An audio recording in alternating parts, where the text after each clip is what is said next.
is André Pontes. I'm a black belt in Jiu-Jitsu. Live in São Clemente. I'm from Brazil. Been here for quite a while now. And my life pretty much revolves around Jiu-Jitsu and surfing. My day usually is like I wake up around 5:30, check the waves. If it's good, I go surf. Come home, go to the gym, train.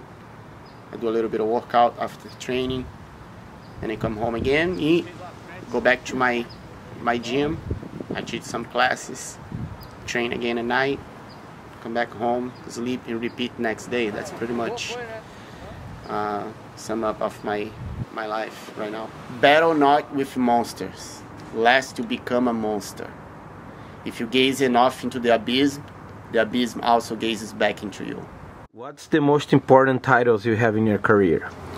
Alright, so those are my main titles in here. Okay, all together I have 4 Pan Americans, 11 national titles, and those are my world championships, ADCC and the Grand Slam, and Fight to Win main achievements in Jiu-Jitsu.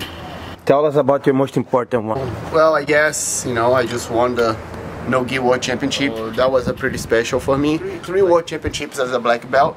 See this one here, this one, and then those 2 here. So I got, I love the ring. That's my World Championship ring. It's a pretty special one. There was a tough 10 minutes fight too in the final to get the ring.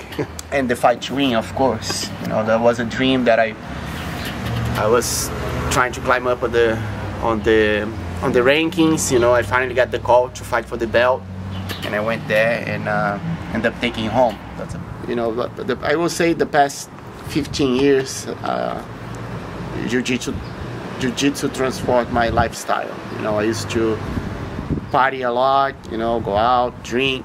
As soon as I start competing, my life started changing. Because my goal was to become a black belt, as I start teaching, I start feeling the responsibility of, especially with kids, they been looking up after me. So, I start being more like the type of person that try to practice what you preach. So I changed a lot of my lifestyle. I stopped pretty much like drinking, going out. Now I barely drink, maybe on a special occasion. I try to set up the highest ideal that I can see, and I try to follow up to that. Yeah, that was a big turn on my life. I remember the day I got my black belt, I felt like on the top of the world. I felt like I achieved my main goal in life, and it was great. The whole pursuit to the black belt was a long journey. It was amazing. I learned a lot. Fail a lot too, learn a lot of my mistakes, learn a lot from the people that I look up to in Jiu-Jitsu. And I remember the day I got my black belt, I felt like I say the top of the world. But next day, I woke up and said, like, now what? I achieved my long life goal, and what I'm gonna do now? I woke up the next day, I felt empty.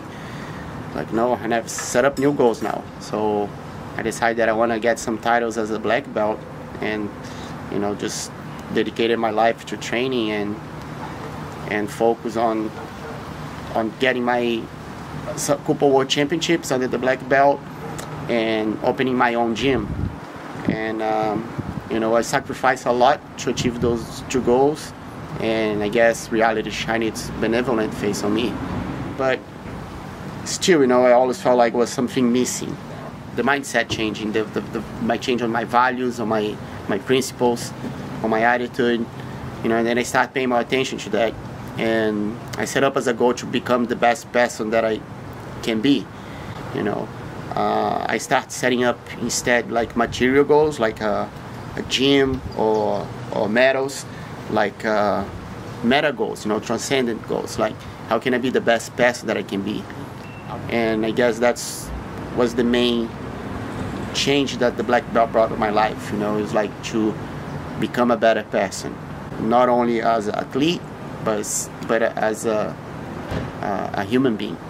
you know, being able to help other people, especially kids. And that's one thing that brings a lot of gratification to me, you know, and keep you winning tournaments, you know. I'm not feeling like slowing down right now. So you do competition and then fundamentals and then no-gi. Yeah. And then when they open here, you're gonna start training here in Costa Mesa? Once I get people, Maybe. it's gonna. Probably both. You know, try to eat as healthy as I can. Try to train every day, sometimes twice a day. Always a little bit of workout with it, a lot of stretching, you know, and a lot of meditation. I think your diet is really important, you know, to keep your mind clear of the anxiety that the competition brings. You know, that's a tough one, but you know, you always gotta try to like clear your mind and you know, just keep the focus on what you need to do in order to win. Game plan the day of the fight. Game plan is gonna be go there and f them up. So you were pretty much the first group of people to start training jiu-jitsu in San Clemente. How did that whole thing get started? Well, so that was like around, I moved to San Clemente in 1999. There was no jiu-jitsu. Then Cadu moved to San Clemente and he rented a house.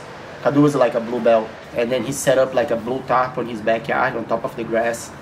And we started training there, you know. At the beginning it was just me, Cadu, Derek, and then Ira came to town.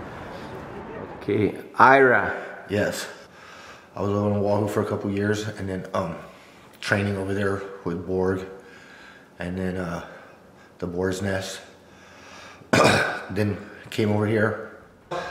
Pretty much, me and him.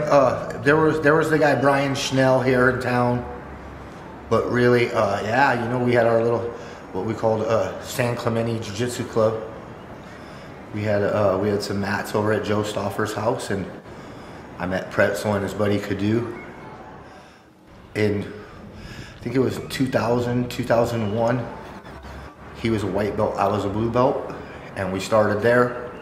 They were training on the carpet at Stauffer's house a couple times, and then I came over and we all met, and then I brought the blue mats over, and that's where we started.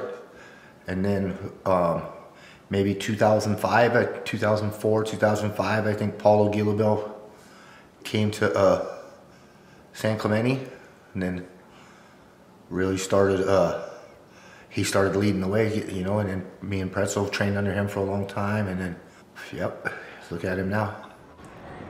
Then Joe Stauffer, then actually Cadu got kicked out of his place, moved into Joe Stauffer's, and then Ira like set up the mats on Joe Stauffer's house, and then we start training there on Joe Stauffer's garage. And that's how pretty much like we start training jiu-jitsu in San Clemente. And you, at that point in time, you were a white belt then, did you say? Yeah, that was in 2000, yeah. I was like, I started training in 1993, but I was a white belt for 10 years.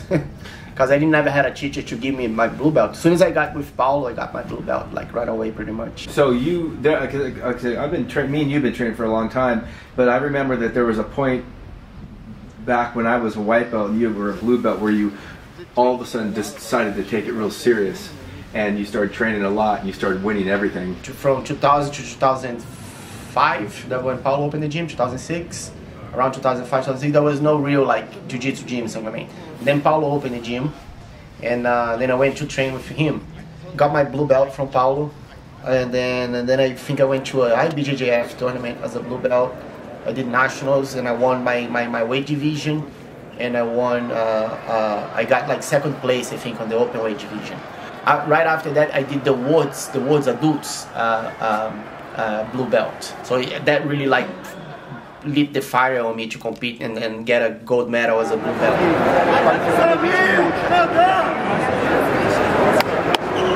On the road of the gold medal.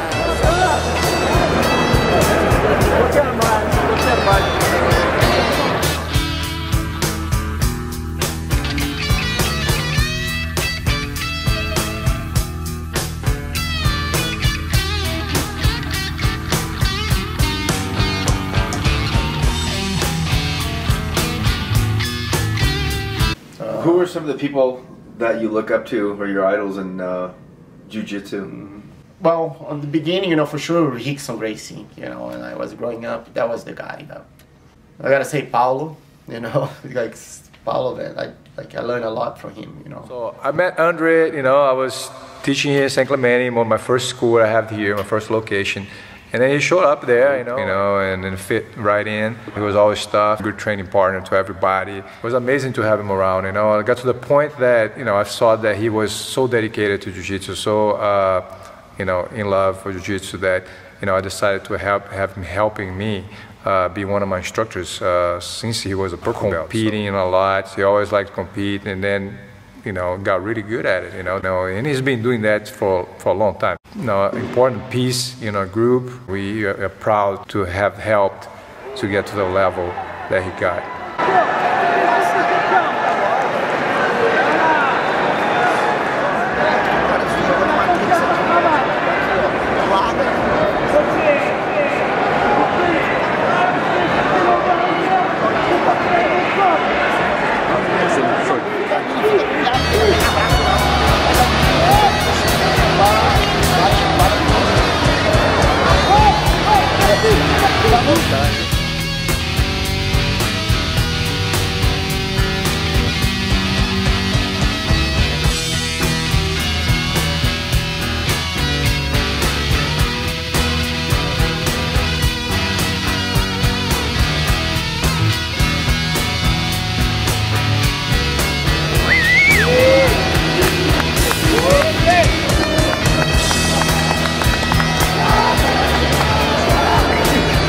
Champion finally, there's one title. That's the only title you have in the black belt.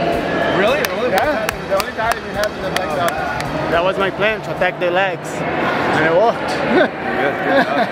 Good fucking world champion. That's all. Hey. Thanks, guys. I won first place. And that's my that's my mentality, that's how I feel, you know. I'm focused on the win. And I'm gonna get there tomorrow with blood in my eyes, and I'm gonna be ready to kill, you know. So you better don't leave a limb or a foot in front of me, because I'm gonna take it home. Yeah.